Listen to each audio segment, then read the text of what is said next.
Okey.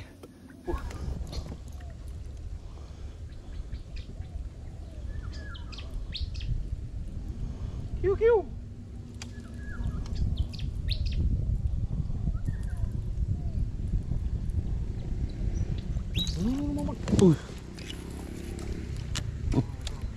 Anjir. Mama dia?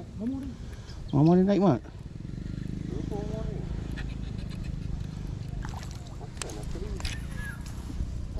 Ni kat SP ni. Boleh.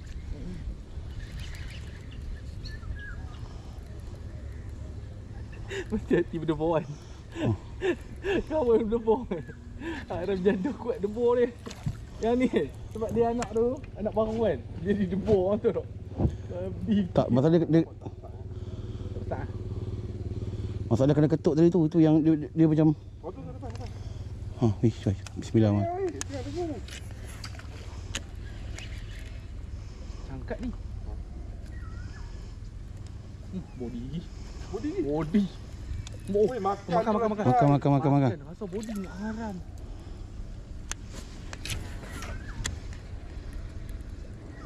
Orom. Apa ni? Ikut ah. Oi, makan kat mi. Dia makan aku punya. Bagi mi. Makan aku. Telur mi. Telur. Tidak tahu. Makan mi. Tak, aku ingat dia kena dekat tanah. Habis Depan dia ni. Kiri.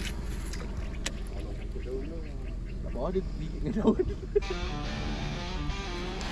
Tak mi. Bangun. Lagi. Kena. Oh, dah. Jangan pergi. Jangan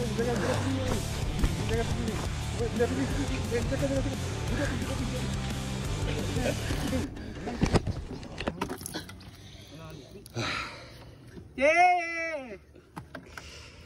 Mati duri geng. Mati duri cun.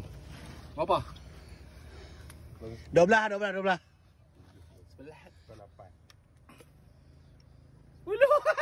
Alamak, kurang 2. Alhamdulillah geng. Jangan. Oh, geng. Macam mana? Gigi tak hilang lagi ni. Ni bukan apa lah.